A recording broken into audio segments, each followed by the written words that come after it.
Welcome back, everybody, to the Words from the Nerds podcast. We are one nerd short today, unfortunately. Aiden is currently out of state and not able to join us, unfortunately. So he will be dearly missed for this discussion, finishing up the Spider-Man show and also talking about Captain America Brave New World. Before we get into today's topics, we have a couple of things to bring up. First and foremost, like we have said before, if you guys want to reach out to us, there are many ways to do so. You can always leave a comment on YouTube. You can also send us directly a text message through any of the audio listening platforms, and we will read those out. We love interacting with you guys. Lately, it's been mostly through YouTube comments, which has been awesome to see. Also, while you're down there, just make sure subscribe if you're new, hit that like button. We love to see it. On last week's episode, which turned out to be very long, I left about an hour and 40 minutes into it, so that Charlie and Aiden could talk Invincible as well as Severance without me. Ended up being almost a 3-hour podcast, which is crazy. And we had two comments, one from Cece saying long ep, let's go, which, I don't know if that was the intention or if there's just so many good topics to cover or if we just yap too much. But either way, mixture of all, truthfully.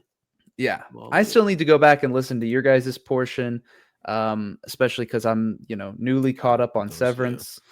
And then Mikey H said, now y'all kicking Ben out mid-pod with some confused faces. I appreciate the support. A lot of Ben love, bro. Yeah. And Mikey also agreed that the longer pods are always fire, which, I mean, I feel like our episodes always vary because we kind of just go with wherever it leads us and just the vibes of however many topics we have. So if it's long, it's long. I mean, who knows? This week we have one less person, so who knows what's going to happen.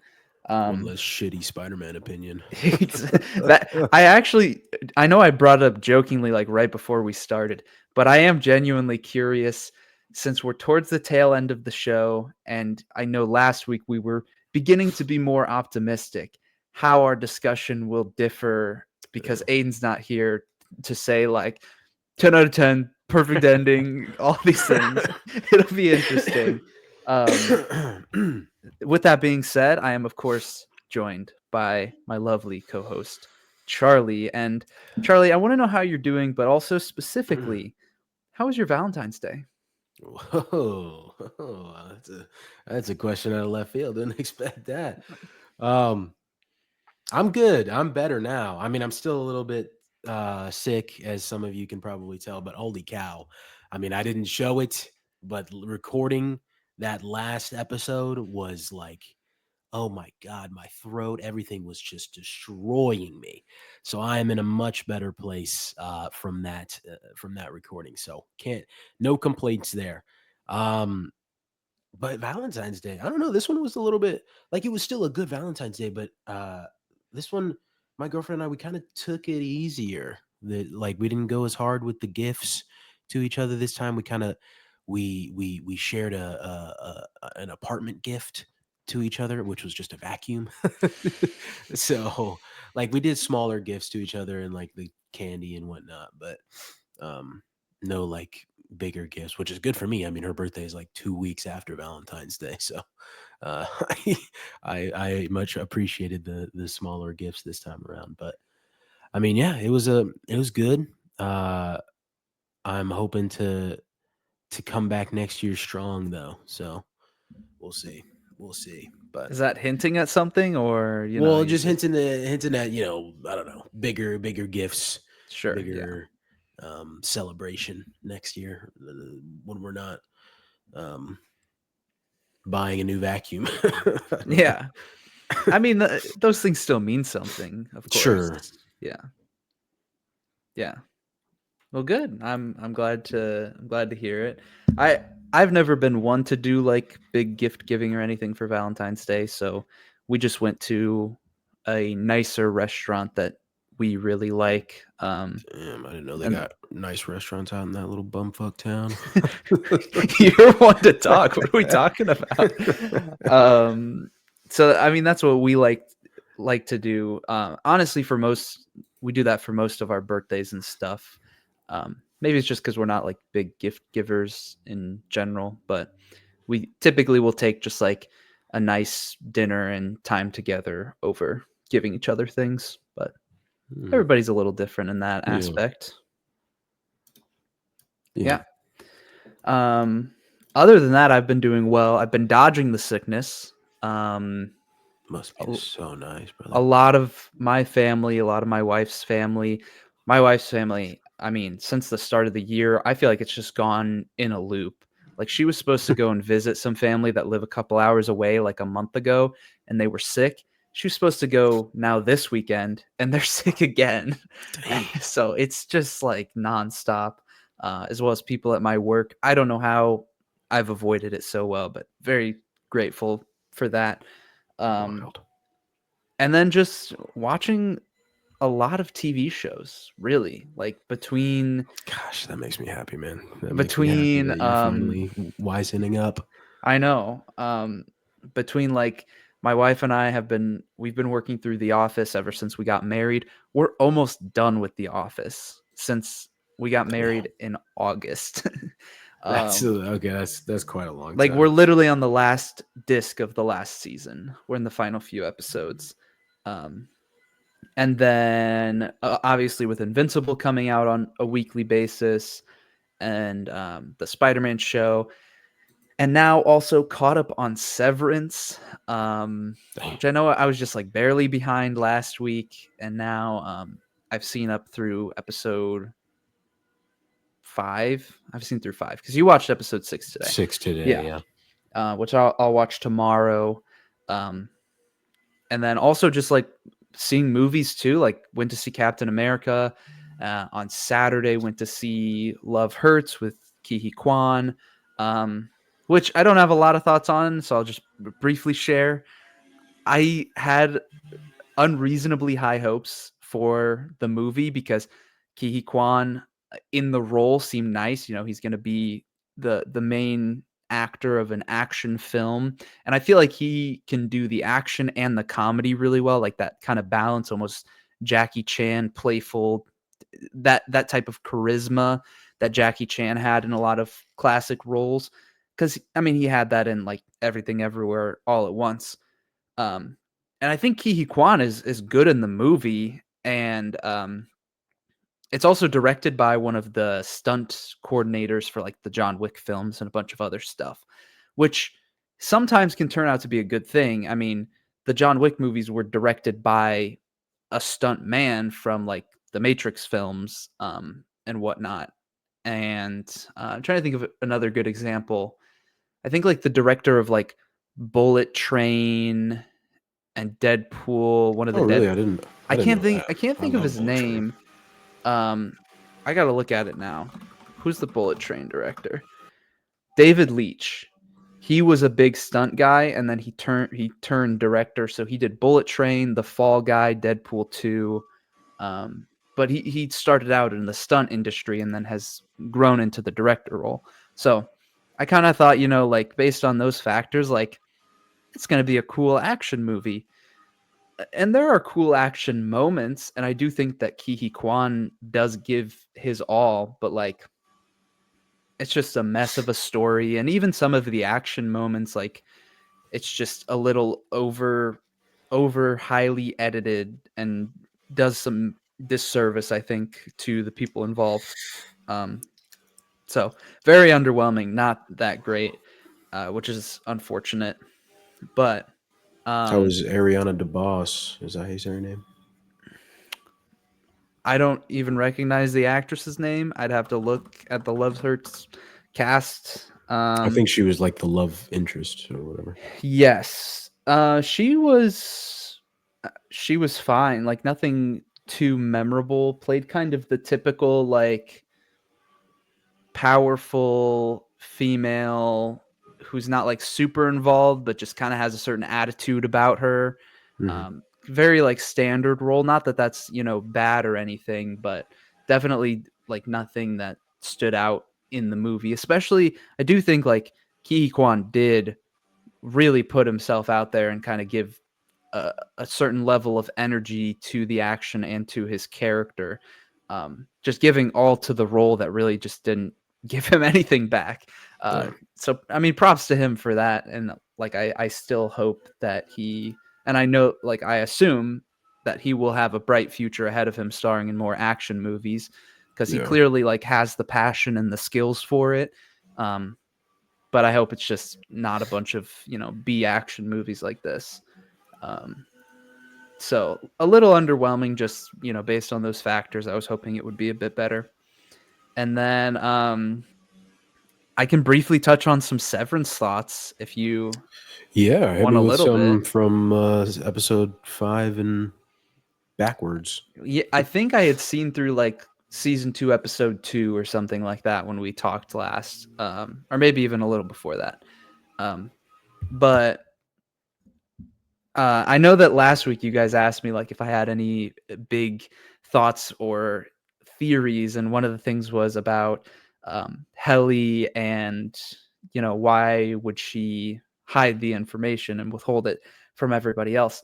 And actually, like while we were watching, I think it was episode 2 or 3, I don't really remember, but while we were watching one of the episodes after we had talked about it, I actually piece that together that like, okay, this is a good explanation for why this is happening. She's actually just her outie, which like in retrospect makes total sense because how are they going to send her back in there after what she experienced and have her just like they have no control over what she says except for if she's her outie because, you know, she's along with the program and in support of it and whatnot. um I still think that even though I was aware of that and was like 100% certain that that was the case, that didn't take away episode 4 at all, where there's kind of this tension and buildup, specifically between her and Irving, of course, and Yeah. then obviously all of the situations that happen between her and Mark, where from an audience perspective, we're looking at it and understanding like, oh no, this is so like mentally just destroying him and he doesn't even realize it, and like just thinking about all the ramifications of that. um and really good cliffhanger ending. I will say, just knowing that people were like talking about episode 4 like it was the best episode that has come out of the entire show, I think that like set my expectations too Too high. high. Yeah. Really good episode. The whole show has been, you know, every single episode has been really good.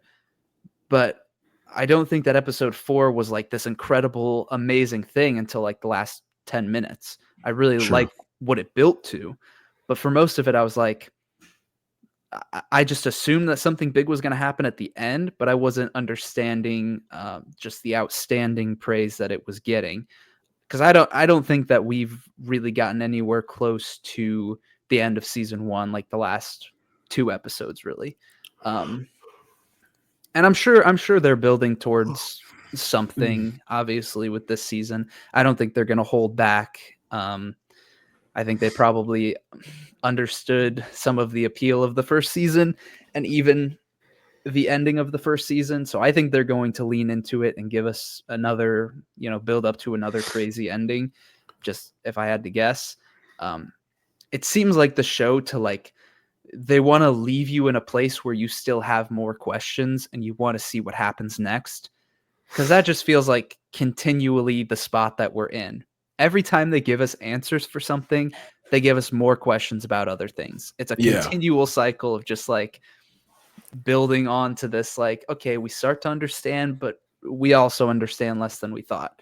Um, which I love. I think it's great, especially for the show's concept where, you know, the whole thing is these characters that Innie's discovering about just what is happening to them. And so like even from an audience perspective, I like that we can kind of, even though we have way more info than the Innies, we're still mirrored with them in an interesting way where we're still learning about these things too. Um, so yeah, I'm a very big fan. This, like, I don't think I would be one of the people to say like this is one of the best, greatest shows that I've ever seen. Um, but it is like consistently just amazing. Every Yeah. single episode, I just love. I just love watching it. Um, and like even a few weeks from now, when we get the end of season 2, no matter where it ends, I'm sure I'm gonna be upset that we have to wait another like 3 years for the next season. Oh, bro. If Because they leave I mean, this it's season off with a inevitable. crazy cliffhanger too, Yeah, my goodness. yeah. My goodness. I'm expecting it, so I feel like I won't be. I mean, I probably will still be upset about it. Yeah. Um, but I mean, it's different than like obviously something like this show is different than like Invincible or The Last of Us, which Mhm. leave you in a place of enough resolution with what they gave you, with enough curiosity to want to continue. The thing about Severance is like you enjoy going along the journey, but you never feel like you get enough. Like I still Yeah. feel like my understanding of what's happening with Lumen is so Is little. It's yeah. like nothing. And it's just what which is like it's such a testament to how well they've done like the character work in the show, where you can have it rely so much on the characters that we don't need to have a better understanding super fast. Like we can take our time learning as our characters learn because we care about them. We don't need to care as much specifically about the story or understanding what's happening at Lumen. Yeah. I think that's a testament to just how well they've crafted the show. So I'm a big fan. Very much looking forward to continuing. I don't want to hear too much, but like episode 6, just give me kind of a vibe check on that. How was it? Um, very enjoyable. I think that I'm trying to think of what I feel like this is almost like the moment in season 1 where like stuff starts to like this seems like the beginning of like a kickoff. Like this seems like a kickoff to something else. And so I'm on board, and there's a lot of things happening in the episode. There's more than just what I'm talking about. Mm-hmm. A lot of different things happening. So I think from some angle, like you're gonna be satisfied in some way, and I Sure. and I, I feel like they take time in the right places in this episode. So I very much Yeah. enjoyed it. I mean, still knocking it out of the park if you ask Good to hear. Very good to hear. me. Don't wipe that stupid ass smile on your face. I'm I'm excited. Like that's the thing is like we've talked about this plenty of times. I have not historically watched a lot of television shows. I didn't grow up watching television shows, Depriving and I yourself. was never the type of guy to be like this thing is releasing, let me keep up with it on a weekly basis. I started doing that like for Marvel and The Mandalorian. So now like expanding that into other things, Yeah. Invincible, Severance, The Last of Us, like it's exciting for me. Like I feel like I'm in the period now, the closest that I will ever be around like when Breaking Bad was releasing and that feeling of like the excitement of what is coming next. None of these shows are on the level of Breaking Bad, but having that excitement for Invincible, The Last of Us, Severance on a weekly basis of just like I'm excited to see what's coming and talking about it with other people as well. That's like not a thing that I've really done outside of Marvel, which is crazy to Bro, say, but it's true. you've never this boy's never watched TV really, and here I am.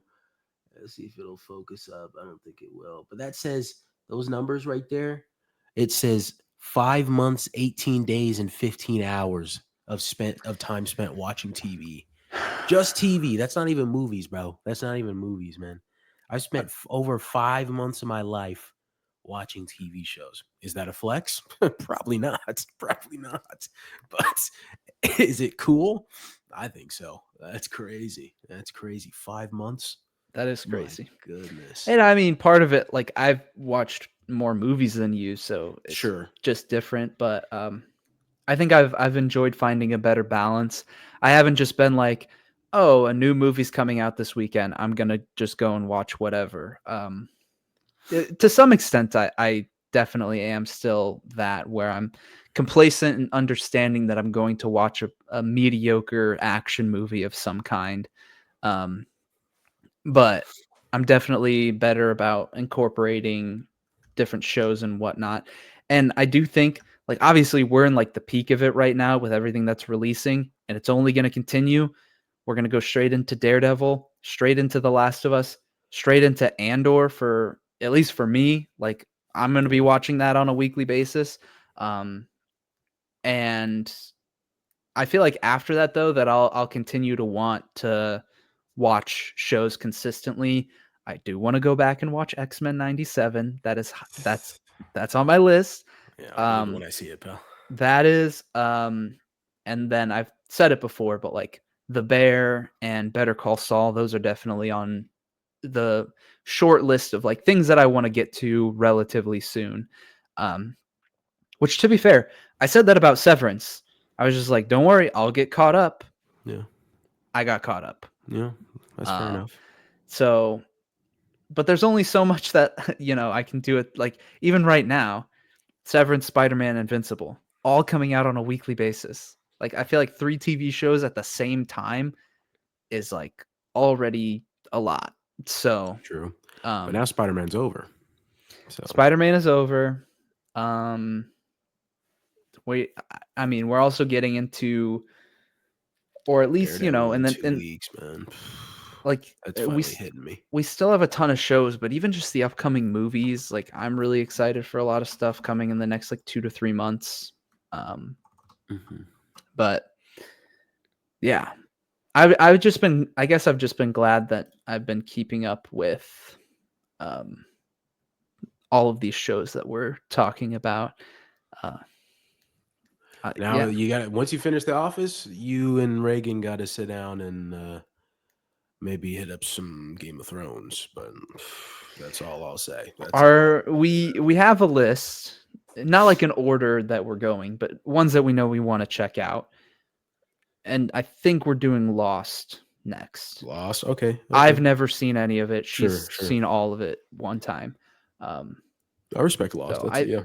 I think we're going through that. I know very little about that show, but it's hard. It's hard because like we want to have a show that we can just like throw on. Like The Office is great, 20-minute episodes. You could throw it on at random times. You don't really have to be like watching. It's a great show to just throw on whenever. Yeah.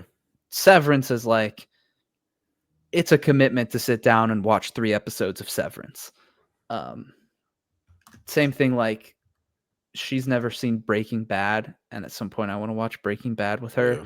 but like I feel like that's gonna take a while to get through. Um, but we'll see. So, and I don't even know, like I don't know how long the episodes of Lost are, or even how many seasons there are. I think they're like 45-minute episodes. Oh, okay, Yeah. that's longer than I expected, but um, anyways, speaking of television shows, I think we can hop into your friendly neighborhood Spider-Man, the final 2 episodes of season 1, which are we confirmed to be getting at least 2 more seasons? Yes, sir. Yes, Okay, sir. we're getting at least season 2 and 3.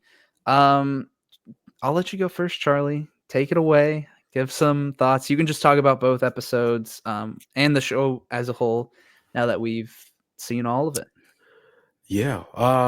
So, as everybody knows, it's been no secret that I have enjoyed this show, right? Up to a point. Um, and that point was Peter and his characterization within the show. Uh, and I thought it was very lacking.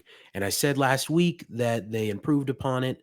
The chunk of 3 episodes that we got last week helped my enjoyment with Peter, but it still didn't quite satiate the desire that I had for Peter Parker in this show.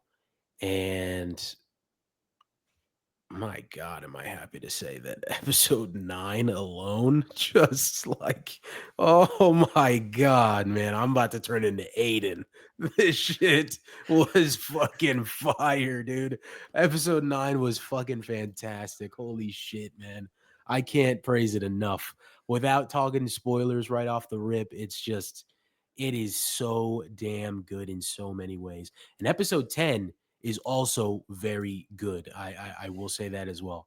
Also very good. Little like it leaves some questions in my mind that we'll probably dive into here in a second, but um still a very good episode. But episode 9, dude, oh my God, the things that they do with not only Peter but Lonnie and it's a very action heavy episode, episode 9. But they still find time to include very pivotal character moments within that episode, and I can't praise it enough. The suit is fantastic.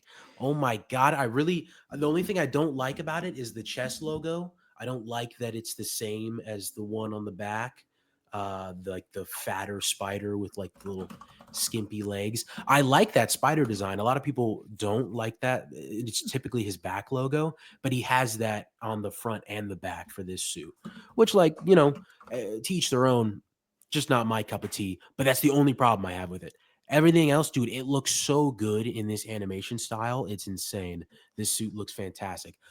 Speaking of the animation and whatnot, though, I will say, and maybe I should have rewound it as I was watching, but the fight scene with Scorpion in episode 9 was there was a moment within it where it was like really rough. The frame rate dropped super low, and it looked really choppy. But again, I don't know if I didn't rewind it and try to play it again. I don't know if that was just my internet struggling or if that was actually the show. But I think when I was watching it, I just chalked it up to the show and its low frame rate, like just natural low frame rate state, as like the animation style and everything.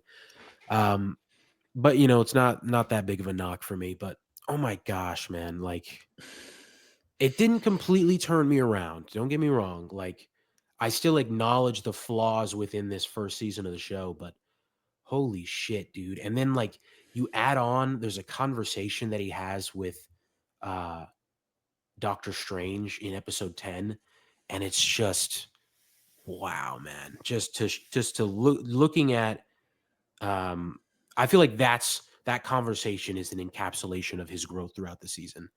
Um and I enjoy that. But again, I'm still acknowledging the problems that they had up to that point.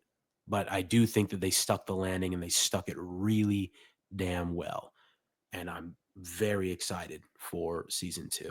And I do think, and I'm saying this, I do think that depending on what they do with this show, it very much has the potential to be top 2, potentially top 1 Spider-Man show. Oh my Just saying. gosh. Just saying. If they play the cards right, continuing on, like this is sitting very comfortably. And let me also preface when I say this: this is sitting very comfortably at number 3. I would put Spectacular Spider-Man at 1, and the animated series, the '90s animated series, number 2.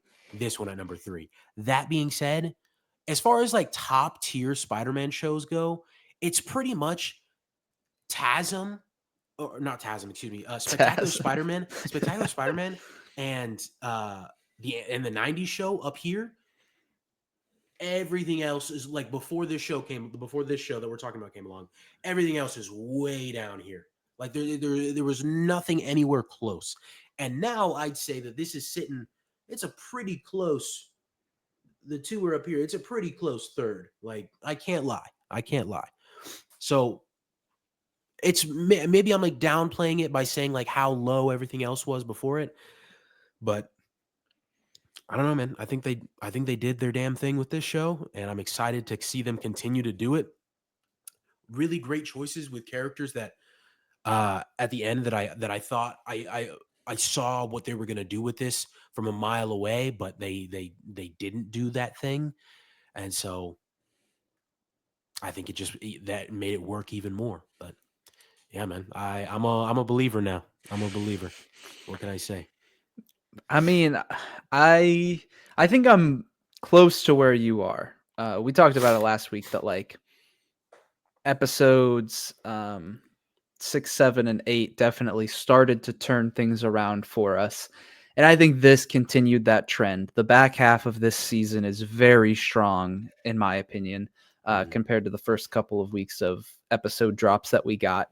Um, so part of me is like, if this show is going to continue on for many, many seasons, and I'm pretty sure, but the other Spider-Man shows that you've referenced, they all have many seasons, multiple seasons as well. Um, Sadly, Spectacular only has two. Got oh, that's canceled. surprising. Actually, I would have thought it Yeah, had more. it got Um, canceled just because it only got canceled because Disney bought Sony, and it got gotcha. wrapped up in all the Yeah, rights disputes and whatnot. yeah. Well, I Well, it, Disney didn't buy Sony. Sorry, Disney bought Marvel. Excuse me. Sorry, continue. yeah. Um, what I was gonna say is just like if this show is gonna continue on for a long time, then I could see this being where, like, the first season, they're still kind of finding their footing, laying the groundwork for characters and whatnot. It's a show that will get better as time goes on. I don't want that to be an excuse for the things that still think hold true about like the first half of this show and some of the missteps that they took. I'm glad that it seems like the back half they really locked in, and if they continue in this path, then I'll be really excited for it. Um, but I still would acknowledge the missteps and the faults of the first few episodes. But I do think they've just had a great turnaround.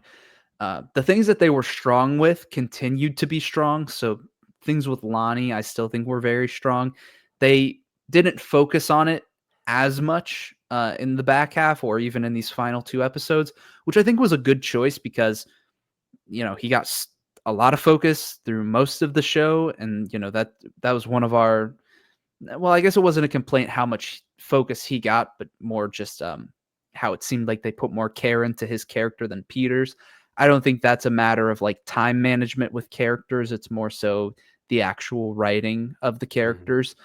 But I still really love where they took Lonnie in the final two episodes, doing things that like were very expected, but I still had like that emotional payoff, I think, while still being like they're clearly still leaving plenty of doors open for what's going to happen in the future with him.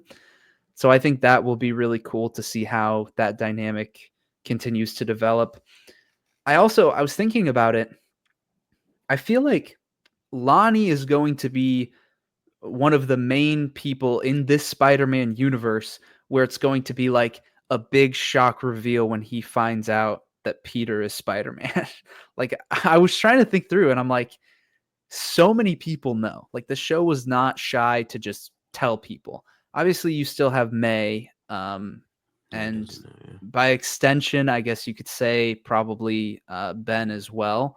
Um, which that could be a piece of it, but really like if they're setting up what I think they're setting up with Tombstone and the door that they're leaving open with that seems like it could be the big almost Miles and Uncle Aaron Prowler type of dynamic that they're setting up there. You looked confused when I said Ben as well. Yeah. Wh- What do you mean by that? I'm well, You talking about episode 10? yeah, I'm talking about episode 10. Visitation? Yeah. What about it? That you think that was Ben? I mean, I'm taking it at face value. Um, I don't Well, know anything though. I don't know if there's okay. some like deeper storyline lore that you know about. I took it at face value. He had Parker on the on the Yeah, the you're name right. of the shirt. It was on there. If that's supposed to be Pretty a sure it diff, said R. Parker. did it say R. I'm Parker? pretty sure, but then also he said, "So May, how's my son?" And so and like Ben, Yeah, okay, yeah, that makes sense now in my head yeah. on why that's stupid. I don't know why in my brain. I don't know what happened when I watched the episode, but I was like, "Oh, it's Ben. He's alive. Why is May lying? What are we doing here?" Um, that makes a lot more sense. But I mean, my point still stands Sure. that that will be a future thing, obviously,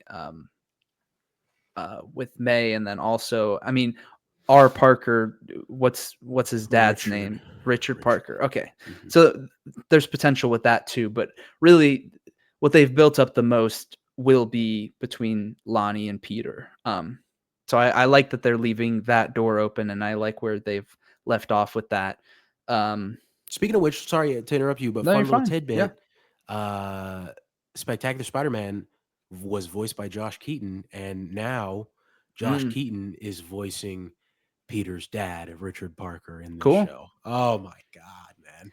Yeah. Oh my god, they knew what they were doing. They knew what they were doing. I will say, like, kind of the last like 20 minutes of episode 10, but really the last like 5 minutes, they just threw everything out there. They're like, we're just going to show you a bunch of short clips of all of these different things setting up the future and just leave it at True. that. That's true. um, something um, that I wanted to touch on with episode 10. So have you heard of the grandfather paradox of time travel?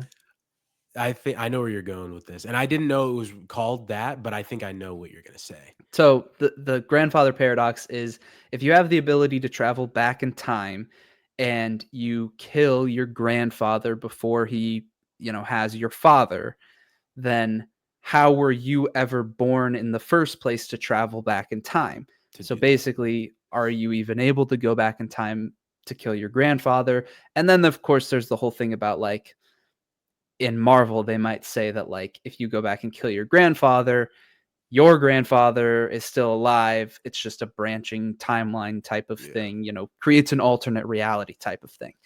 So when they were first doing the whole Doctor Strange portal opens, which like I saw how they were setting that up, I'm like, okay, Strange is back. Okay.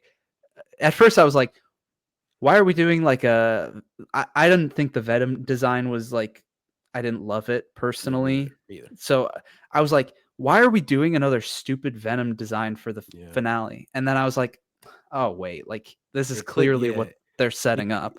but Um, it was so good. I have to say, it was so good. Like I did not see it coming at all yeah. until like right before it happened, and I thought it was good. Yeah, I started to connect the dots and then it happened. Um, and I immediately thought of the grandfather paradox, but then I was trying to apply it to the episode and I don't like I think it actually makes sense Really, somehow. really, how? It- Because like I- if you think about it, they made the spider from Peter's blood, being Spider-Man. So like there would have to be an original universe or version where Peter was Spider-Man for them to be able to do that, right? Or they genetically engineered the spider first somehow. Because and I like somebody, I don't remember who it was, but I want to give him credit. It was not me. Somebody I liked, they questioned that on Twitter, and then they put the Oppenheimer clip of like it's paradoxical and yet it works. And I was like, dude, like it's so true because like I don't understand how this makes sense yeah, at all. I But like get I'm not mad at yeah. it. I'm not I, mad I at it. guess I guess the paradox is a spider with Peter's blood could not have bit Peter to put that in his blood. Like Yeah. that could not happen. Um which I mean I do think like it's not like it was something that like really bothered me or affected anything. Sure. Um it still was interesting that like that is the choice that they went with for the finale was like, okay, we're going to tie this back to the very beginning. Like very planned out and intentional. Um but I just I thought about that and wanted to point it out. I still think I really did like just the last 20 minutes in general. It was fun, and I do think it was a good way to wrap everything up. While still leaving us with plenty of things with different characters and setups and whatnot to be like, okay, they're justifying another season of this. Mhm. Um, I still reflect back and um it feels like they had good ideas, but a lot of just wasted potential with that, specifically for Peter. Like I love the idea of Norman being his influence, knowing that he's Spider-Man and the whole with great power comes great respect.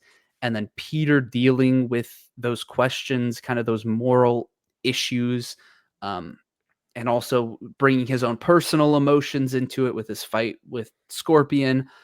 I really like all of that. Mhm. Um, I wish that would have been more at the forefront. And I understand, like, you have to build up to that over time, like Peter's trust with Norman, and then, Sure. slowly Norman has to be like, it's okay to use your strength and not hold back. I get that you need that build up. It just feels like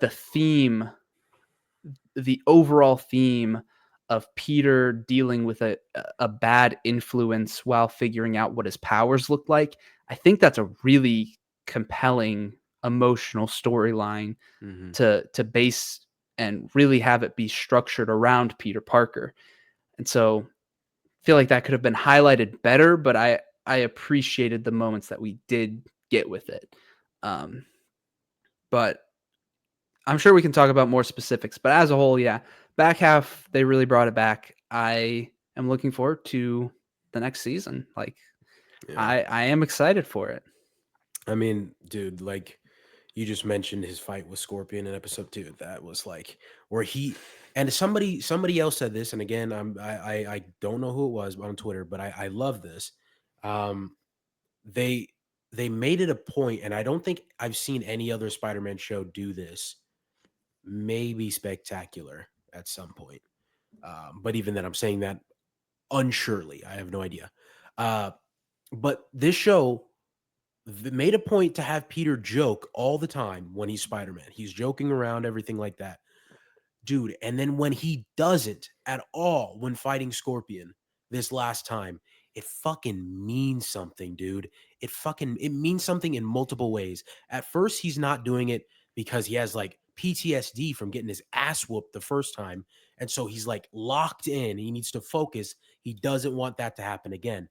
And then later, he's ultra locked in and just dodging every single thing that he's throwing at him, webbing him up, and about to kill his ass. Dude, oh my god, the writing in that sense is so fucking fantastic. It's so damn good. And I also love the touch of like I expected this entire season. This is what I was talking about earlier, where like the entire season I was expecting Lonnie to eventually turn by the end. Like he was going to full on be a bad guy when by the Sure. time we got to the end. Yeah.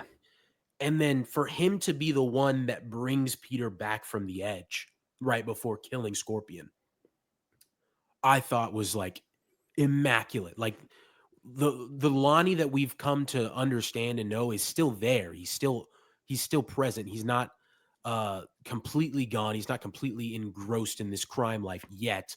I'm sure that that's still like a possibility in the future. But he's the one that brings Peter back. I thought was great stuff. Um, I and I just want to also touch on that. I do think that like I mean I think I said it last week that like I thought they were hinting towards him embracing the villain lifestyle. mhm, And I think that the having those moments of his good side, his redemptive side coming out to help Peter and help with Peter's growth. I do still think that they're going to have him lean towards a more villainous route in the future, but they're building this relationship between him and Peter or him and Spider-Man, however yeah, you look at it. And so they're adding kind of these layers of depth to where like he just affected Peter in a huge way. And so then, in the future Yeah, when this happens, like it's going to mean something so much more to Peter to see Lonnie's fall. yeah, So it is like a really important moment. I think it was done very, very well. yeah. It's just such great stuff. Also, I love the little um I love how they don't call attention to it at the end of episode 10. It's one of the things that you're talking about where they were just cutting around to different things, setting up the future. But when Lonnie's like, "All right, I'm going to run the 1/10," and you can just see the his fingertips, they're starting to turn like the white tombstone color, which I can only assume is from him breathing in the it's like a slow growing effect from breathing in the blue gas or whatever it was. I love that they don't call attention to it. Like it's just an added extra detail that you can notice, but they don't outwardly make you look at it or directly make you look at it. Um, I already touched on the conversation between Strange and Peter, but I thought that that was fantastic stuff. Um, really great characterization for Peter. Little Watcher cameo kind of made me upset a little bit. I was like, I don't really want to touch. I don't want to touch. What if? Let's keep that bitch ass shit where that bitch ass shit belongs. But I saw somebody post just like the Watcher across different shows, which it was What If, and then X Men '97. X-Men, and then Yeah, there was a fourth one which I don't even remember. there's I Am Groot. It was I Am Groot then. Yeah. Okay. That must have been the fourth one. Um but no, I it was kind of weird cuz it's like I thought we were done with What If, and then like Yeah, what does this even mean? Like why are we yeah.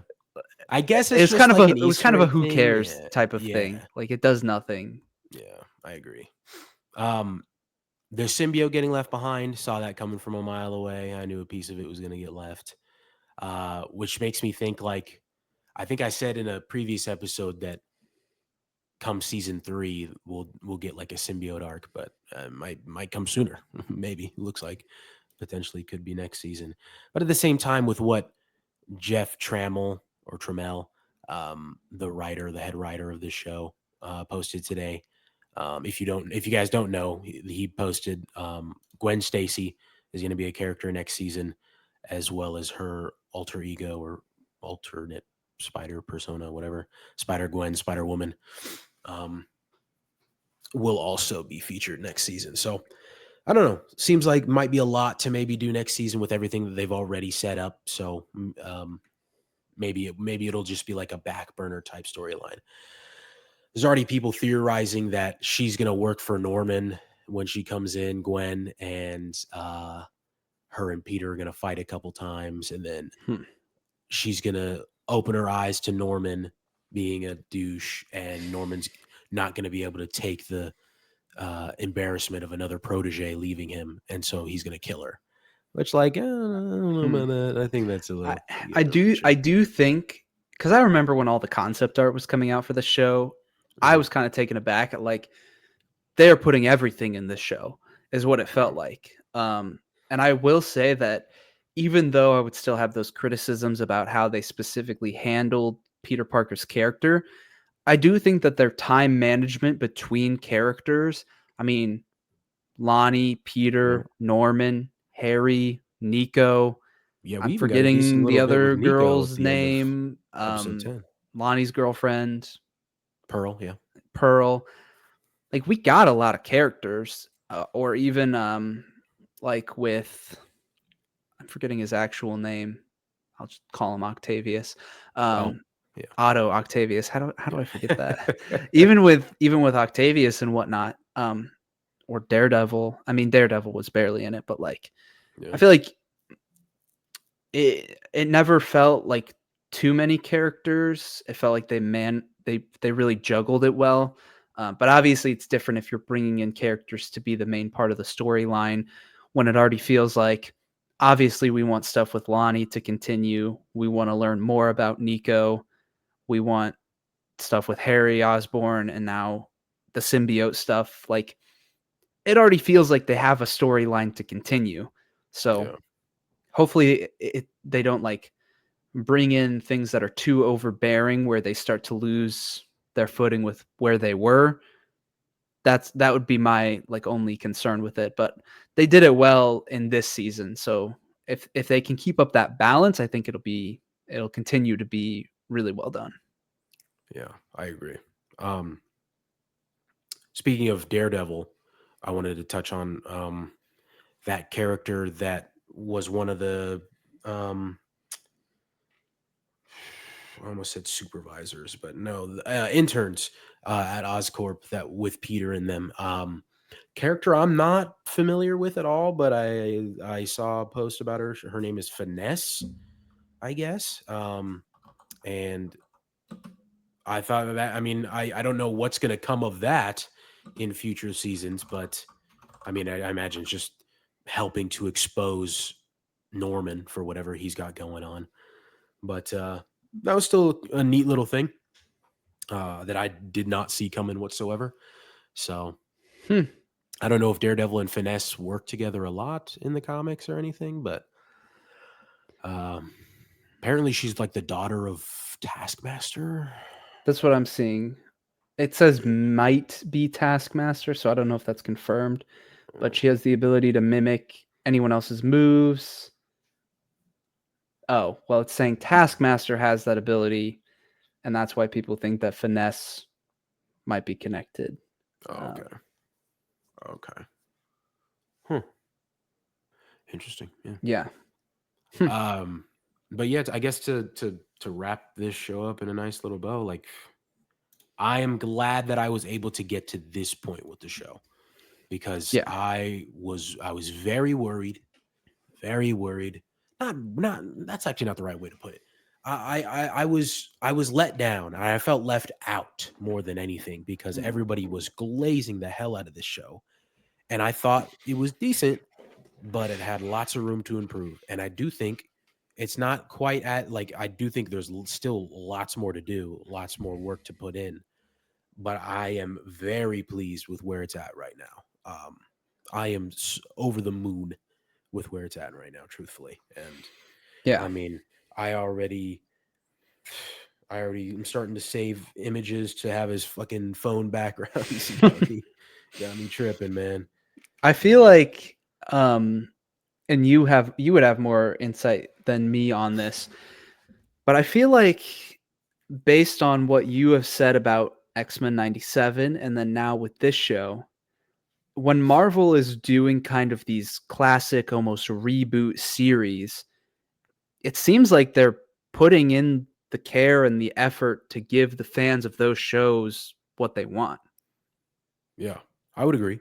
Um, and even me being not like a huge like X-Men fan or stan, um, just everything that they did in that show, dude, I cannot wait for you to see episode 5. Like I don't I fear my fear is overselling it like you just talked about with Severance.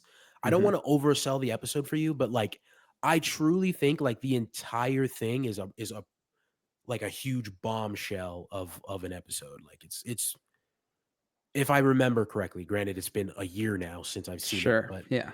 um it was fantastic. It was really really good. I just temper your expectations though. It is a very good episode and I'm not trying to like deter your thoughts on it now, but like holy shit. And it does not stop from there. Like it's every subsequent episode after 5 I think is very high up there in terms of quality.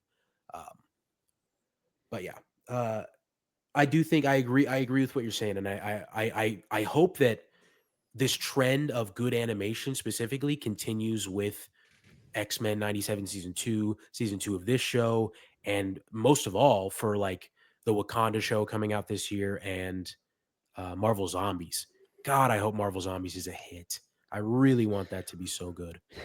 Well, my hesitation with those is that I think those are more in line with like what they did with What If, just between like animation style and even the Yeah. team who's working on it. So that's why I specifically pointed out that like these classic reboot type shows where they're doing a different animation style, and it seems like they know that they have a certain fan base to cater to, and so that's what they're aiming for. Whereas like, you know, obviously people still put effort into like the Marvel Zombie show. The creators and the writers don't want it to be trash. Yeah. Um, but I do think it's a little different. I don't know. And maybe it all just depends on the show and on the season and whatnot. Like you never know what's going to be a hit or a miss. Because I mean, now we've been saying like with Daredevil coming up or with Fantastic Four that like Marvel knows that they have to hit their marks on these shows. But from some of the things we've heard about the Daredevil show and the reshoots and completely scrapping the story and rewriting it and whatnot, it's like they should know that they have to put delicate care into these things. Yeah. But clearly that doesn't mean that it happens every time that it should. Yeah. True. So not reading into it too much. Obviously, I hope that the other animated shows are good, but at least from what I've seen, I would rather take a show like this or even the little bit I watched of X-Men 97 over What If, or, you know, if Marvel Zombies is kind of a What If continuation, I would rather take something like this compared to that. Yeah. Yeah. I hope that Marvel Zombies is a sign of a good turnaround for like the What If team that is working on it, or anybody who transitioned from What If to work on that show. Yeah. All right. I think we can talk about the next Marvel movie that we got, which is, it feels weird to say because since the Marvels, we only got Deadpool and Wolverine, and now Captain America Brave New World. Yeah, Deadpool and Wolverine was the only Marvel movie in 2024. Yeah. Wow. Crazy to think that in the last like year and a half, we've only talked about one Marvel movie. Yeah. I'll start off by giving my thoughts. I'll start just very generally. And I will say, I know a little bit of Aiden's thoughts because I went on to Letterboxd to log. I think I was logging Love Hurts on Saturday. And lo and behold, I see Aiden's star rating of Captain America before I had even seen the movie.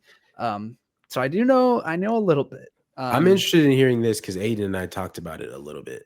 And hearing my thoughts, you're saying? Yeah, I'm interested in hearing your thoughts because Aiden and I, that night that we recorded Yeah. Invincible and Severance, we talked about it like a tiny bit. So yeah. So I think before I specifically dive into the movie, for me, like there's a distinction between viewing this just as a movie, like if you're going to the theater to check out a movie, and then judging this as a movie within the context of the MCU. I feel like this one especially highlighted that difference for me. And past movies have as well. But this movie I really noticed that distinction, and that was like a big thing that I thought about after the fact.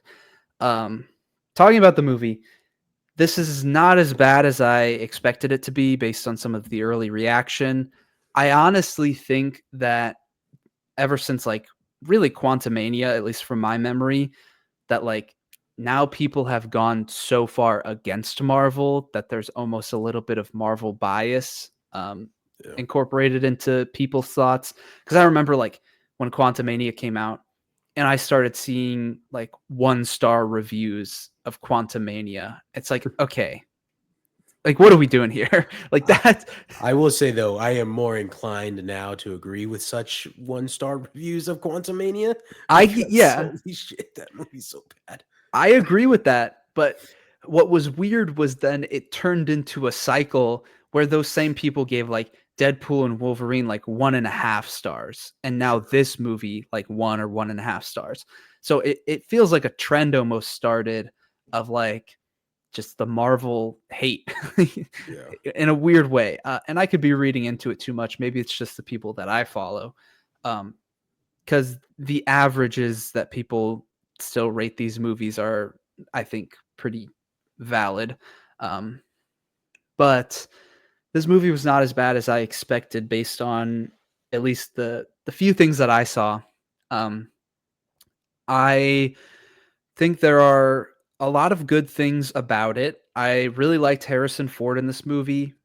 People said that there wasn't a ton of Red Hulk specifically. I actually thought what they meant was like don't expect a lot of Harrison Ford. I thought he was in there a good amount, and like Mhm. really every scene that he was in I liked a lot. Um I didn't know he's like 83 years old or something. We looked it up after the Dang, movie. It's like I didn't know that he either. is old. Um I loved him in every scene that he was in. We'll talk more about like how that actually applies to the story. Um, a lot of cool action scenes. Anyone who said that they were like poorly edited, there were moments that sure you're just like, okay, that was cut a little weird. Um, but as a whole, like lots of fun stuff in there. Some very cool creative stuff, even just what they do with like um, what they do with Red Wing and with Sam's suit tech and whatnot. Mhm. Very cool things that, you know, you got to see stuff in the Captain America movies where you're like, I'm glad that we got to see Captain America do these things with his shield and whatnot. And this just felt like people really sat down and said, what's some cool stuff that we can do with Falcon with a shield? And they had hints of that towards like the end of the Falcon and Winter Soldier show as well. But this really just allowed them to elevate that to the next level. Um, I really did like a lot of the previous tie-ins to other Marvel films, specifically like Eternals.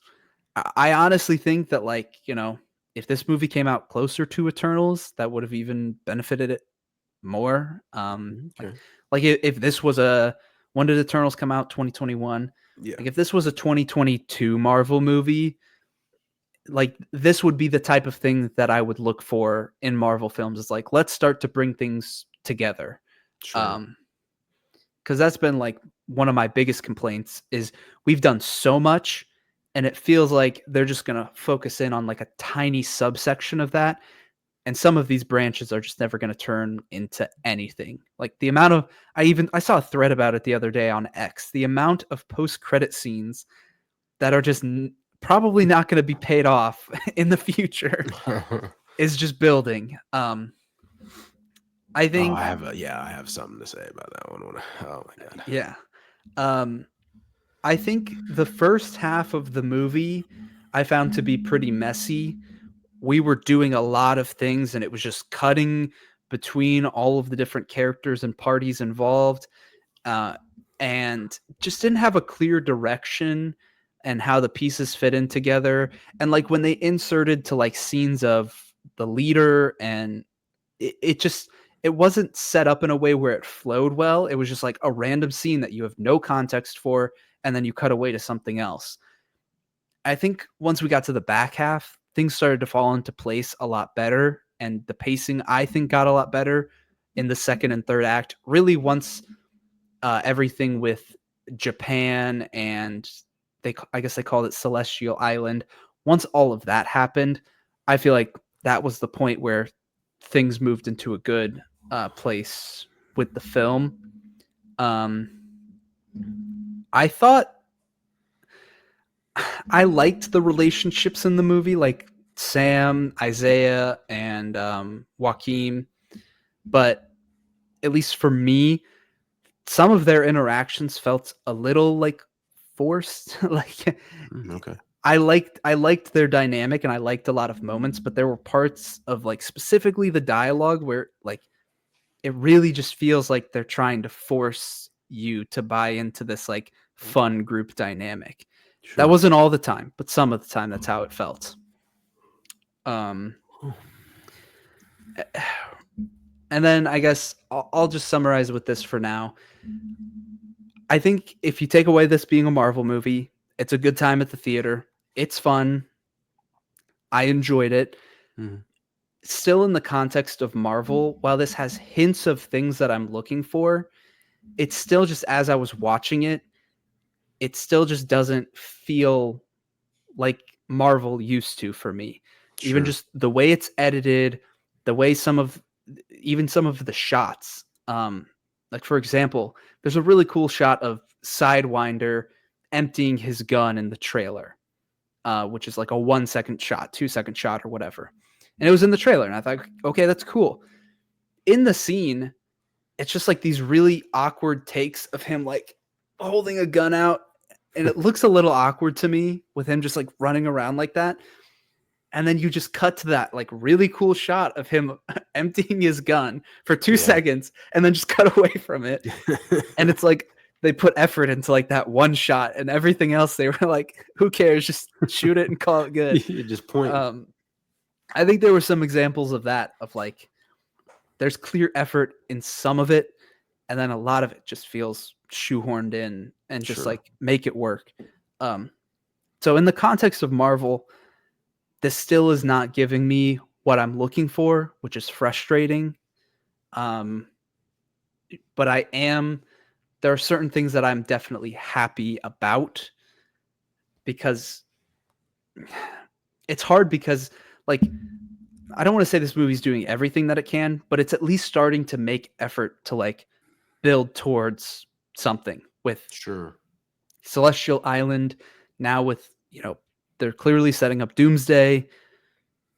That's the direction that they're going. But the problem is, even though this movie is trying to start doing those things, there's too much to fix, that like it almost feels like it doesn't matter what these movies do.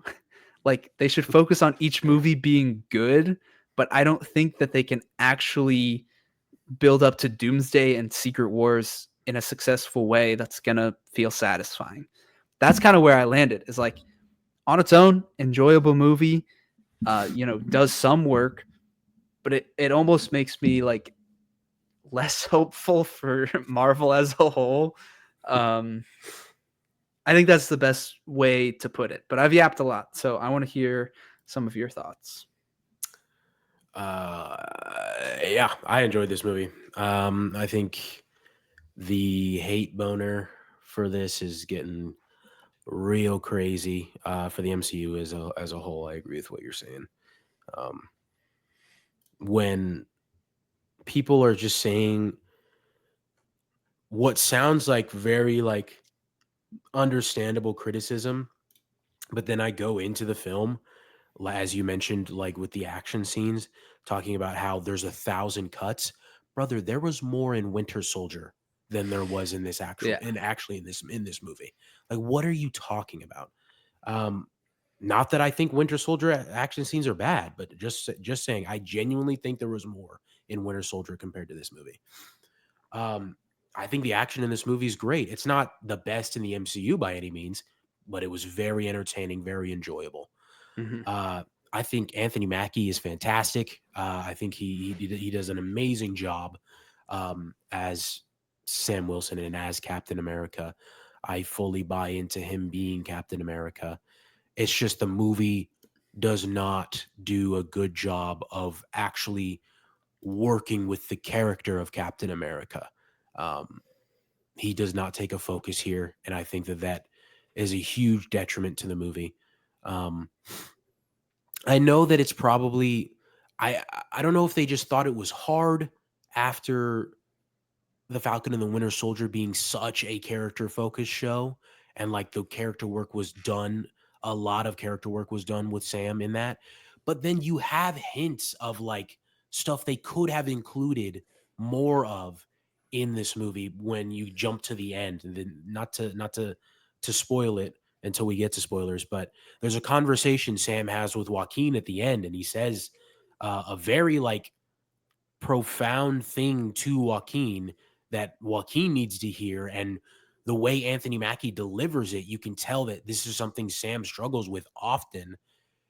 That why is that a small nugget I get at the end of the movie? Like literally like the last 2 minutes is when that is like is when that is just dropped on you. And I like that would have been so great to have more of that throughout the movie. Um, But speaking of Joaquin, I've seen a lot of people talking about they don't like the chemistry between Joaquin and Sam, and uh, I think I see what your point of like sometimes it seeming forced, but overall I thought it was really well done. And I think people are more, what I'm guessing anyway, is that people are just more tired of like the archetype that Joaquin is playing, like the goofy, like always in it for the fun of the mission kind of character. Because like we have that with um Kamala Khan. We have that with Kate Bishop. Um, we had that with Spider-Man for a bit. I would say that he's probably not on that path anymore Yeah. at this point. But I can see like keep the audience being like tired of like that character and that archetype and the way that that's played. But truthfully, I mean, I enjoyed it here. I think it worked well with Joaquin, and like especially getting the context at the end of like um slight spoilers, but not really, of just him wanting to be the Falcon. Like when he was a kid, he'd look at Sam and want to be that. And so obviously he's gonna be in a happy-go-lucky mood when he's around Sam. He's gonna be chipper, you know. So I don't know. It worked for me. Harrison Ford, great job, as you said. Um, really great stuff. I don't watch a lot of Harrison Ford stuff. I haven't seen the Indiana Jones films, for example. Not a huge Really? Star Hmm. Wars guy, so I haven't.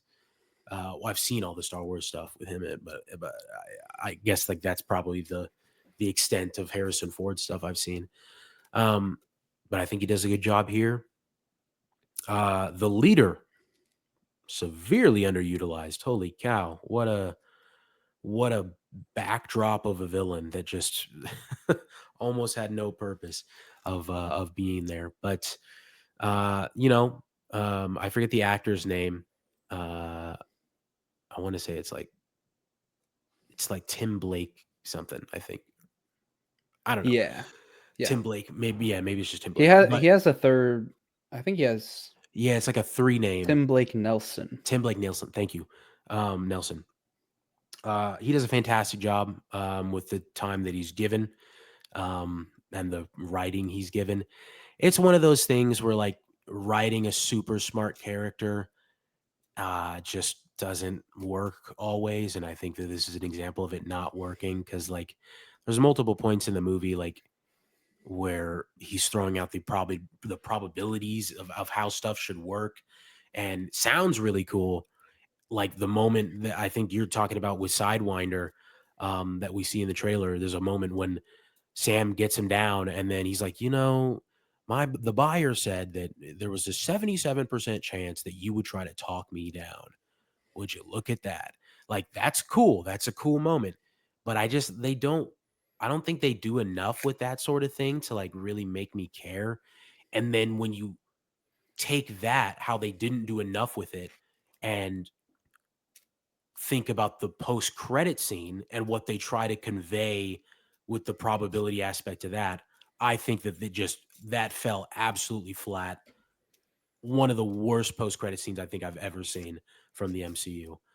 Uh, I just want to say that could have been at the end of the movie and just been a scene in the movie and could have had something else as the post credit scene.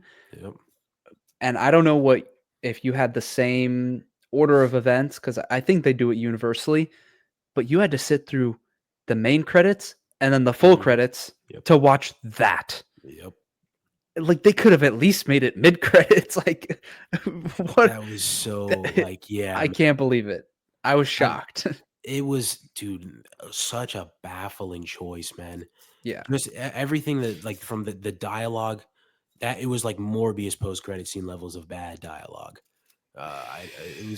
It was really terrible in my mind. Yeah. Um, but you know, there's little things that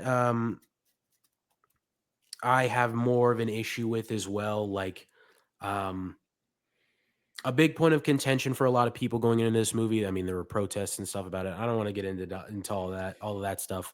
But the character of Sabra, just a useless character though. Like she literally did nothing. And you think about, this is what I was going to talk about with post credit scenes. Um, that have previously already happened. The post credit scene and it wasn't even really a post credit scene because it was revealed in the actual show. Uh, Falcon and the Winter Soldier. Um, what's her name?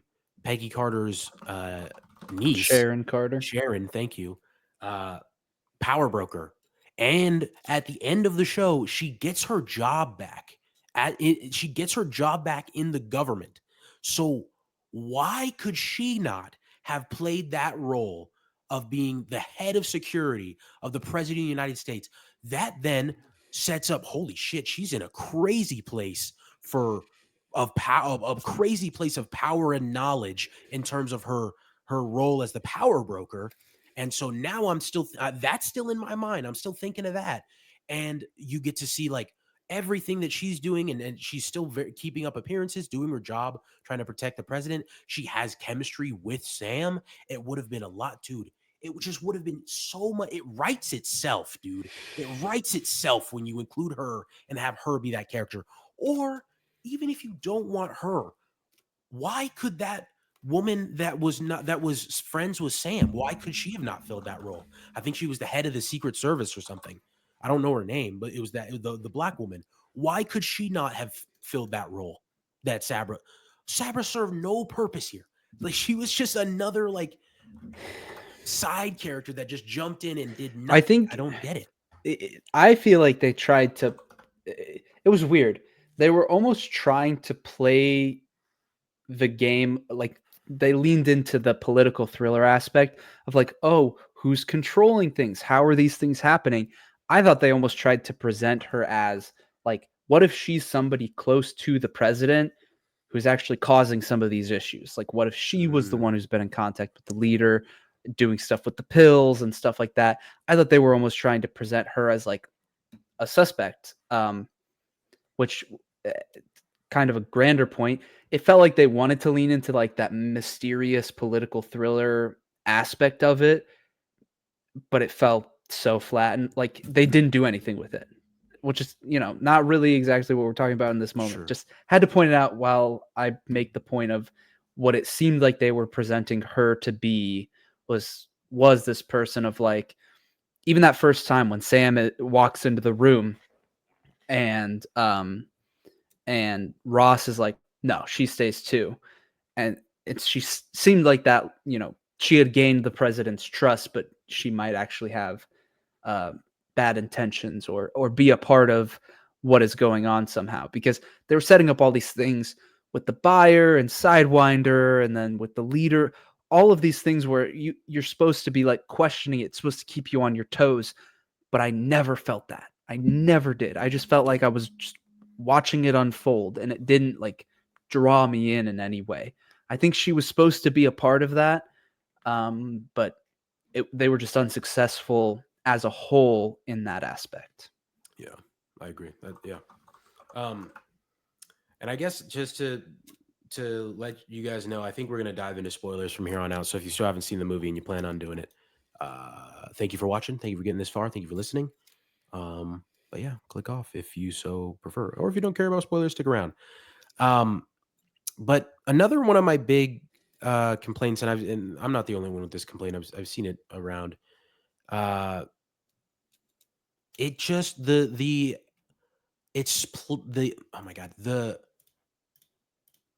not reveal, but the build up to the Red Hulk is very much, it's played as like a big grand build up throughout the entire movie, and it just very much feels like that it shouldn't have been used in the marketing. And I don't know if Yeah. it necessarily would have made the movie better. Like it still had huge glaring writing flaws with the leader and everything that like you can't I mean, they could have changed at some point throughout making this movie, but um, if just for example we didn't know about Red Hulk going in, I think it would have enhanced the tension of it, at least at the very least, Sure. um, a bit more, because like I'm watching the scene at Celestial Island and where he's fighting tooth and nail not to turn into Red Hulk on the aircraft carrier. And I just know it's not going to happen because they literally showed us the scene of him turning Yes. into the Red Hulk for the first time in the marketing for this movie. Yeah. So I know that it happens at the White House and I know it doesn't happen here. So there's no tension. And that's just like, you could make the argument that it's just Marvel showing too many trailers or it's just Marvel revealing too much. And maybe they're trying to learn from that kind of stuff. Like we talked about last week with the Thunderbolts trailer, them not showing Sentry, even though I do think that that's eventually going to get revealed anyway. TV spot 2 weeks before the movie type Yeah, of thing. Yeah. exactly. Exactly. I still think that that kind of thing is going to happen. Mhm. But at least they're trying, I guess, more so than they did clearly with Hulk. And I think that they just didn't have any confidence in being able to market this movie any other way. And so Hulk had to be like a Red Hulk had to be a very large idea, I guess, into getting people into seats. Uh, one more thing I want to talk about is the idea of, and this is something I disagree with, and I've seen the sentiment so much that you really have to do your homework for this MCU movie in order for it to make sense. I've seen people say you have to watch Falcon and Winter Soldier, you have to watch The Incredible Hulk, you have to watch Eternals. I disagree with every single last one of those. I don't think you need to watch any of them. They spell out what the if you wanted some like added because they don't explain anything about the Celestial. You could watch Eternals just so you could understand how the Celestial's there because they don't explain that. Everything else that you need to know, they explain. They tell you about the Battle of Harlem in Incredible Hulk. They tell you about Ross sending the army after the Hulk in Incredible Hulk, therefore pissing Betty off so much that she is now estranged from her father. They tell you that Ross blamed the Harlem attack on the leader and kept him in a cage and kept pumping gamma into him, which wasn't even stuff that they included in the lore of the Incredible Hulk movie.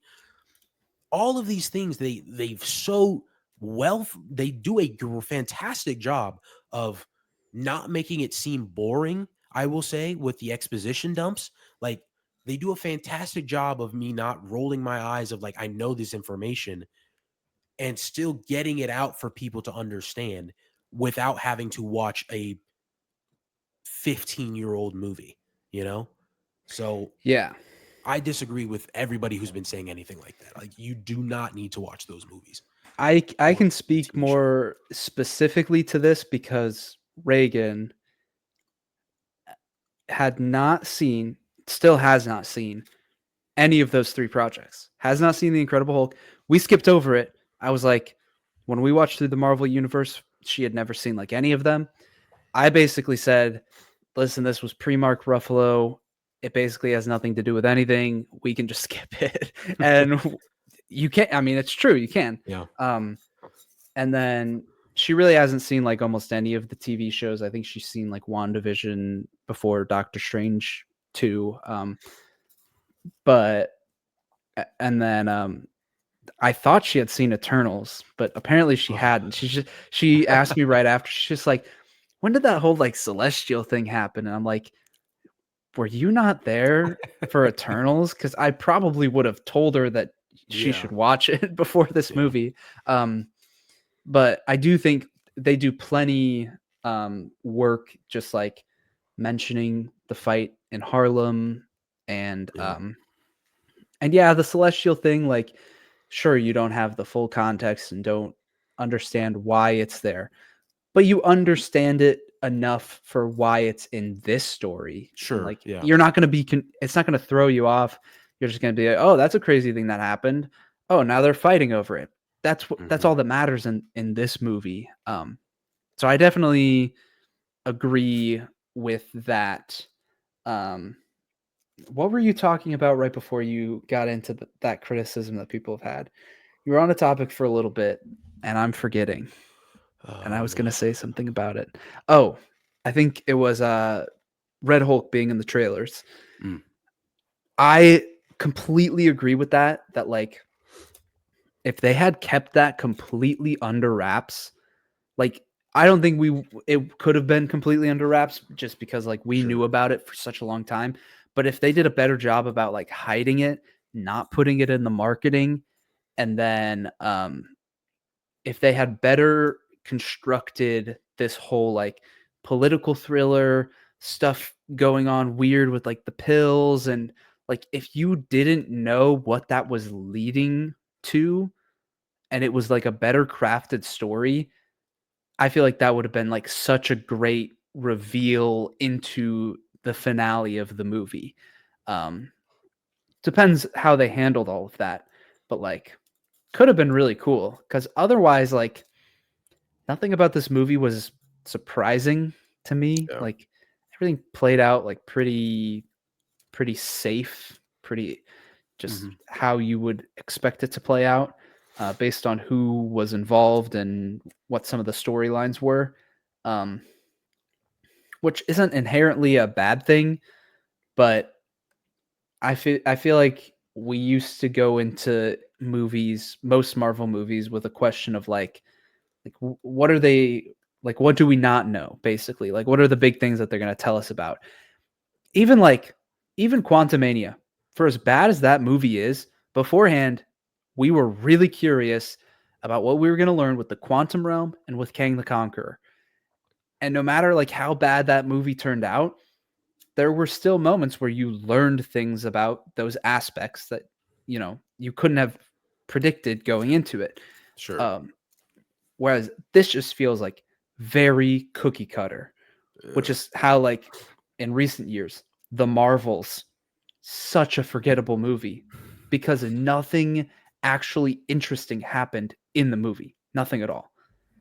And so like I wish that these movies could find their charm again, Yeah. because that is like the biggest thing that is just really lacking in my opinion. Um I did want to bring it up, which is like a very small thing. You brought up Winter Soldier. People love to make comparisons just because the political thriller and whatnot. So Sure. there's a specific moment early on where um he is Captain America. He's about to fight somebody in hand to hand combat. Very much feels like the opening of Winter Soldier on the ship when he fights whatever martial arts guy, and Yeah. he says, "I thought you were more than a shield." It very much feels like a note of like, kind of the face me, show me who you truly are type of thing. Um, And so like when they built up to that, I'm just like, okay, like they're leaning into it. They know they're really going for it. And then they just give us like not a bad hand-to-hand fight Sure. scene, But not but the best. nowhere Yeah. close.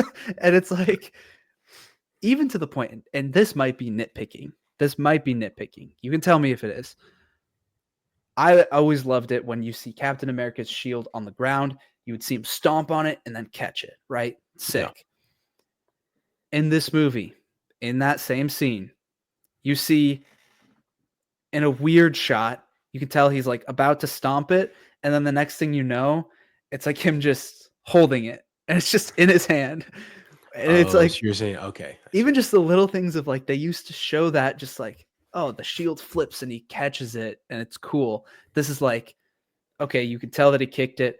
Cut to, okay, he clearly I'm just like holding it. pretended like he caught it type of thing. Sure. Little things like that. That's like, where did the care go to these movies? And I get that that sounds nitpicky, but those are the things that like I notice as somebody who cares about these movies on a very deep level. Sure. I only I'd push back on it just a little bit because he does it. I don't know if he does it at any other point in like in the middle of the movie, but he also does it when he's fighting Red Hulk. And maybe they wanted you to feel it more when he's fighting Red Hulk, but that's the only guess that I can have as to like why. Because I don't know if they do like the cut. I don't think they do the cut when he does it with versus Red Hulk. Like you very much see him kick it or step on it or whatever, and Sure. then have it fly up. But maybe they just didn't want to overplay it too much, knowing that they were going to do it later. But I don't know. Yeah, because I do I don't think it's a know. cool move, and I do think that it should be a rare move. Like it should be done when it's like a damn cool thing to do. Like, all right, I'm still in this fucking fight, kind of thing. I just like I could agree with that, but if they're going to do it, then why would you just like half do it or seem like you're doing it lazily? Like That's fair. if anything, just don't do it at all. Like I'd be fine with it being used sparingly. It's more so just like I said, with they it looked like they were setting up to kind of a Winter Soldier opening type of fight, Yeah, and then for that to be lackluster in lackluster comparison. fight, and then the Yeah, lackluster. Yeah, that's the thing. It almost feels like it wants to remind you of those things, but it's just it's just worse than those things. Um, but um, I something wanted else. to. Yeah, go Well, ahead. I wanted to talk about. Well, one, I wanted to point out the CGI, and anybody who says that the CGI in the Hulk fight was even like a little bit off, other than like after they were done fighting and he's trying to talk him down. Shut up. It looked immaculate, man. Everything about that fight, CGI wise, there was absolutely nothing wrong with it. I thought it all looked fantastic. Um, but then you get to the green screen of Sam Wilson at the end, which I very much think was just a reshoot. Was a reshoot. But also to touch on like the end, I think it was Captain Midnight that said this in his video. Um, like, how are you gonna have like at the beginning when they first get to, not the beginning, I guess it's halfway through the fight at that point, but when they first get to the cherry blossoms, him be like, Ross, look where we are. It's the cherry blossoms. You can't do this. And then Sam's like, oh man, I should have known that wasn't gonna work. And then have them fight a little bit. Yeah, yeah, yeah. Knock each other out, stand back up, basically say, Ross, look where we are. We're in the we're in the cherry blossoms, man. You can't do this. Ross is like, fuck, he's right. I can't do this. Fuck, I wish he would have said that before. Like, what the fuck? Like, how are you gonna do that? How is that Yeah, that's such a damn good point that like it just went over my head, I guess. But I don't know. That's just a I don't think that's nitpicky. I think that that's a problem, and I think that they yeah. should have figured out a better way to get him to come down. Um, I mean, since we're it's talking just it's spoilers, laughable, I guess. they should have brought in his daughter then. Like, Yeah, that's what I actually thought they were gonna do. pretty I was pretty obvious, sure. I think. If you're gonna, because I mean, you brought her in later for like literally nothing. Like, you Yeah. brought her in to show her, and for her to say, "We should talk." Like, cool. You guys are gonna talk. Great. I'm Oh my glad. I'm god. happy for you.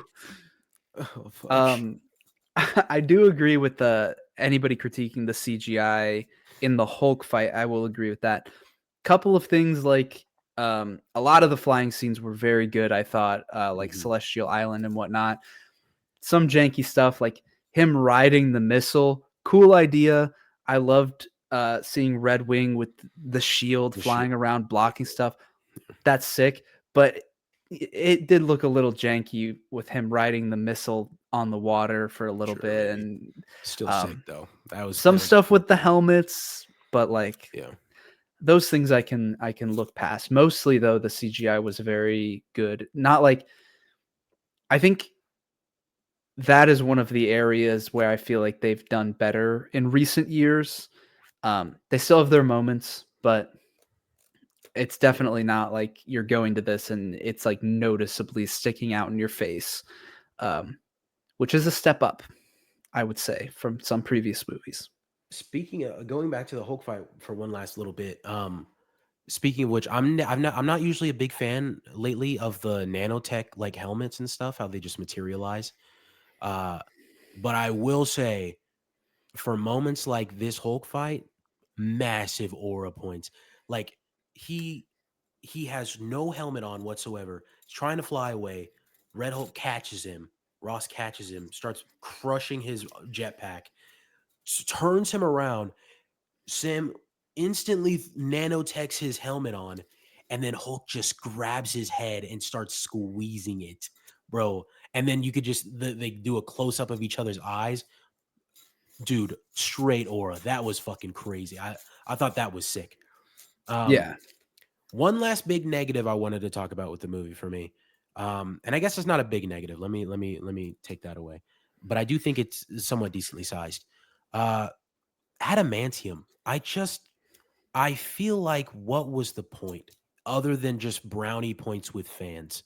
Because you spend the whole movie telling me how it can be applied to different aspects of life and how it's going to be this great thing. I don't see it one damn time. And then I find out on Twitter that apparently some dude in the movie was using adamantium knives. Okay, Mm-hmm. I didn't. You didn't show me how that's significant in any way.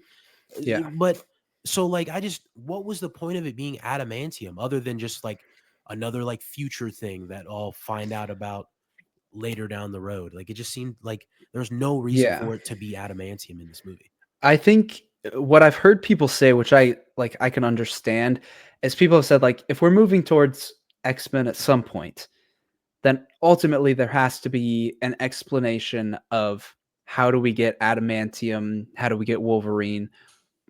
Basically, like if it's going to exist, why has it not existed on Earth before? Sure. And so I can understand that explanation of like they're just kind of covering their bases to have a way to introduce it so that when they want to do X-Men stuff, they have more of a clear path of an explanation for why that would happen. Now, of Yeah. course, they could come up with whatever explanation that they want to for why these things happen. There's multiverses and who cares? Like they could come up with a ton of reasons, but that's the only thing that I really think of um, as a reason. I do think it still poses questions, which is did something that the Eternals do change its form, Yeah. enhance its It's a question I had adamantium, too. or like are all celestials just made of adamantium, Hmm. or does it have something to do with like the core of our Earth already had adamantium In it, and yeah. that's affecting it because it's birth like the celestial is birthed from the earth. So it's Hmm. like I feel like there's a lot of questions with it, but I can understand like why they would just say that and decide that that's the case.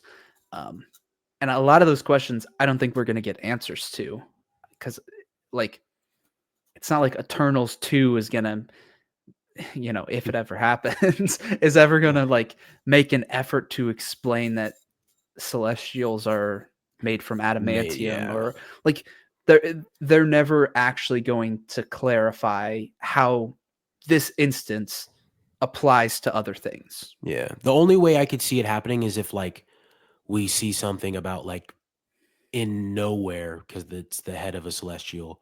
They were mining adamantium out of it, and then that's how we would therefore learn that it's just a naturally occurring thing in a celestial. And that's just one way of explaining it. Like, obviously, I don't think that we'll get an answer if it's from combining with our Earth's core. I don't think we'll get that answer if that's actually the case, or if it's what Cersei turned it into. I don't know if we'll Yeah. get that answer either.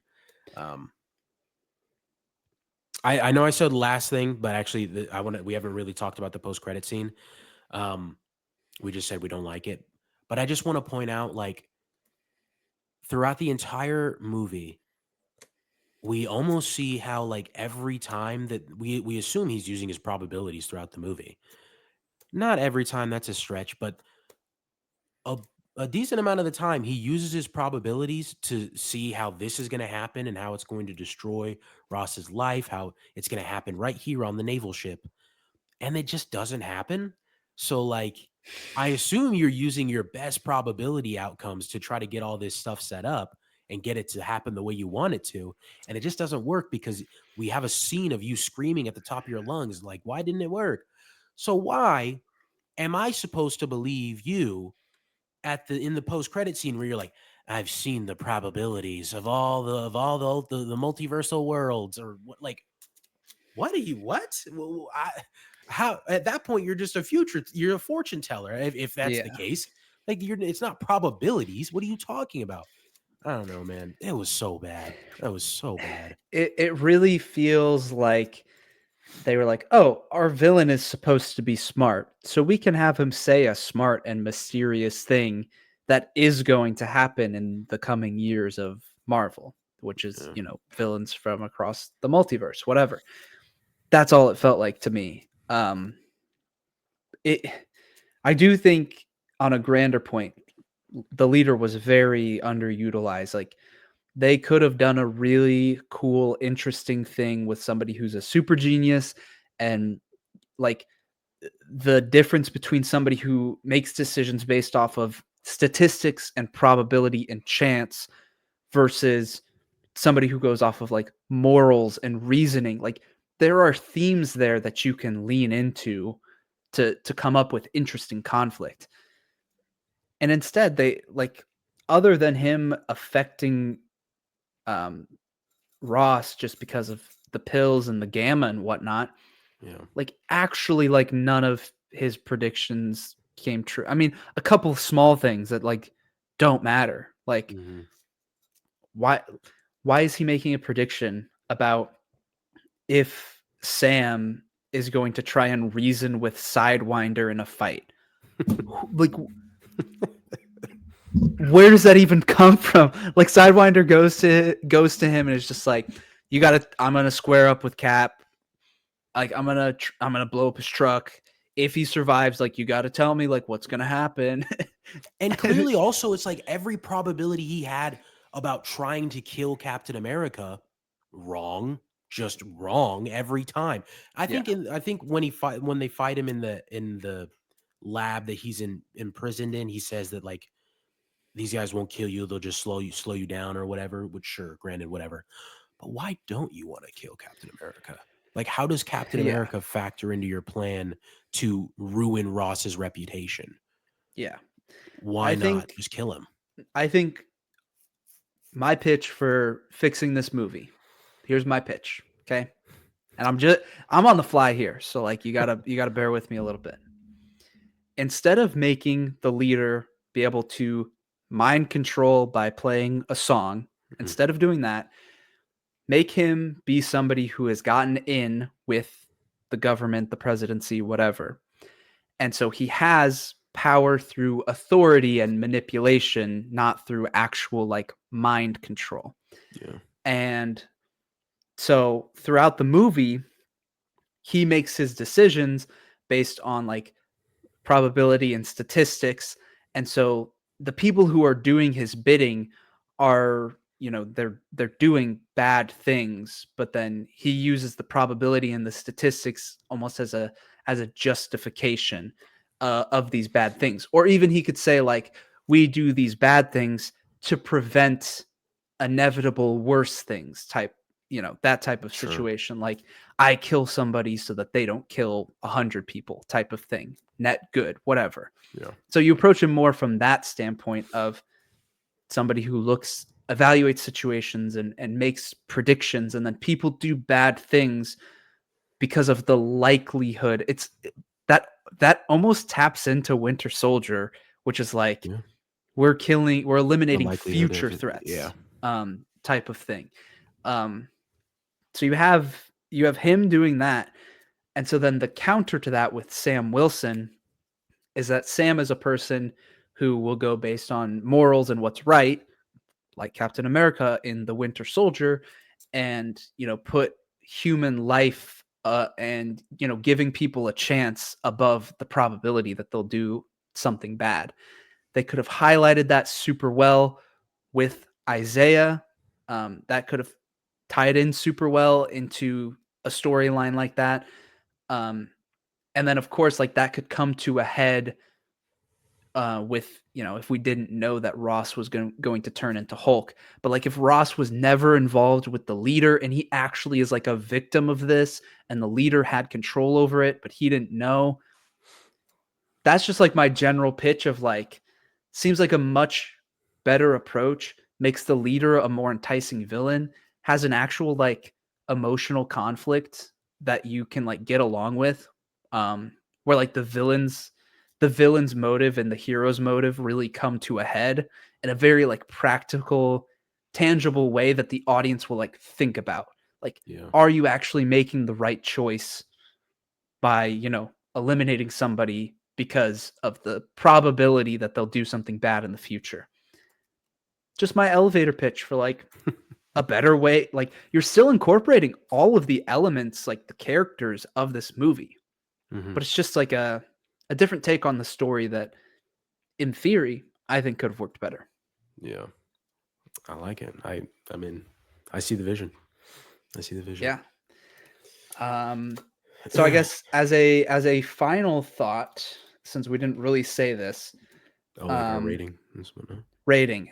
Aiden gave it a 3.5 out of 5 stars, so a 7 out of 10 on Letterboxd. I personally gave it a 3 out of 5, so a 6 out of 10. I would give it like a 6.5 out of 10 is probably where I would land with it.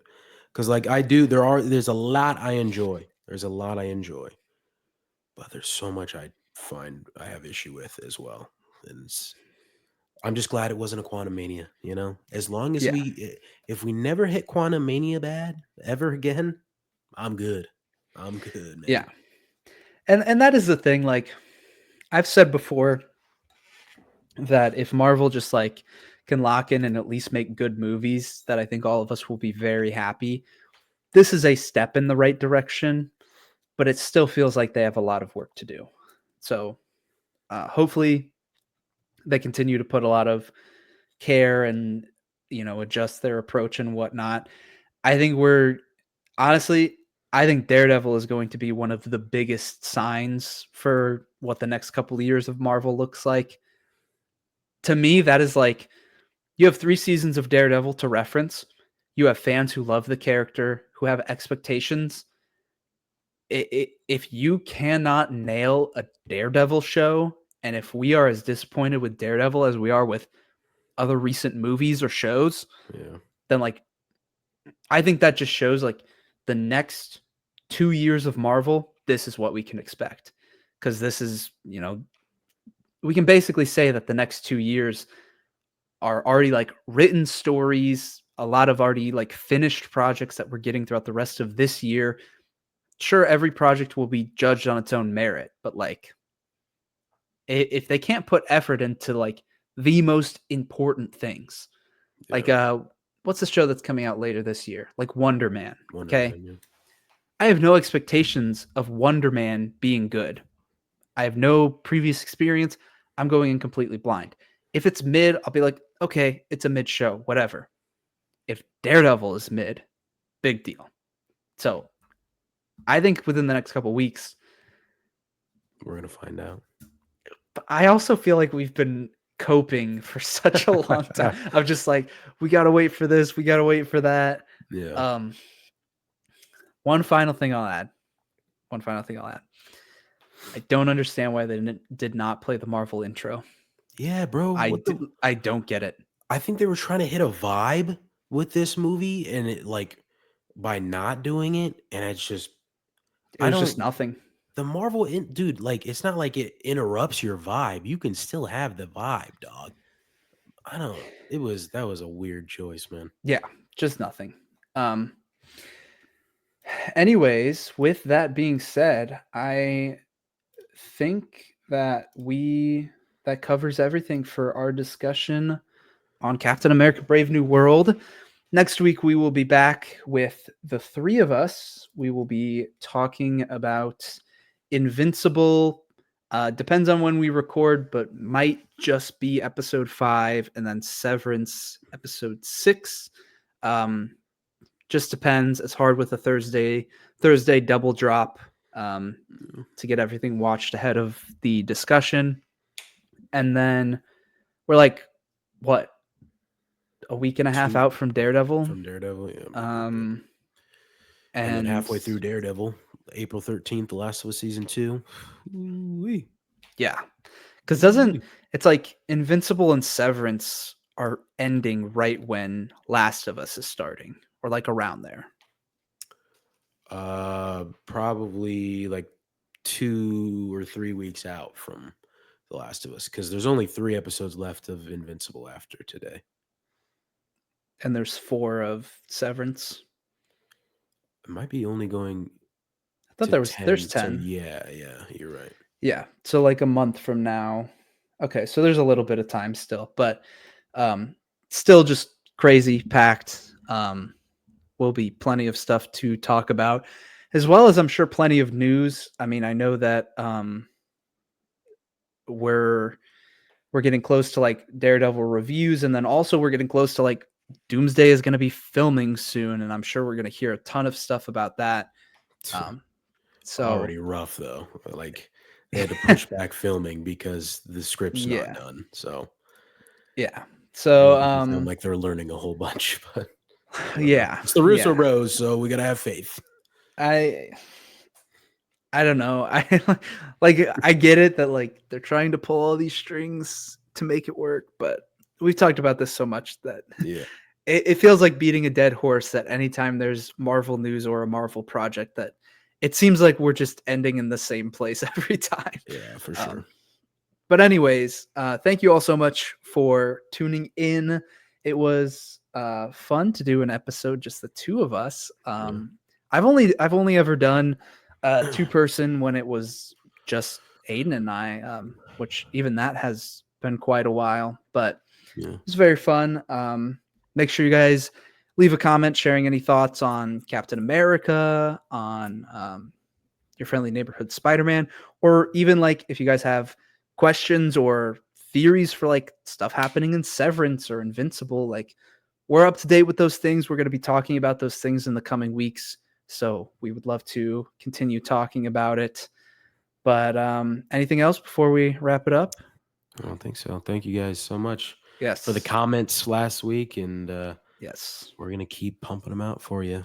Yes. Thank you Thank you guys. guys so much for the support. We love doing it. We are going to keep coming at you every single week. No matter what life hits us with, we're going to, somebody's going to be here. We're going to be talking about these awesome projects. So thank you all so much for tuning in, and we will see you all next week. Peace. Adios.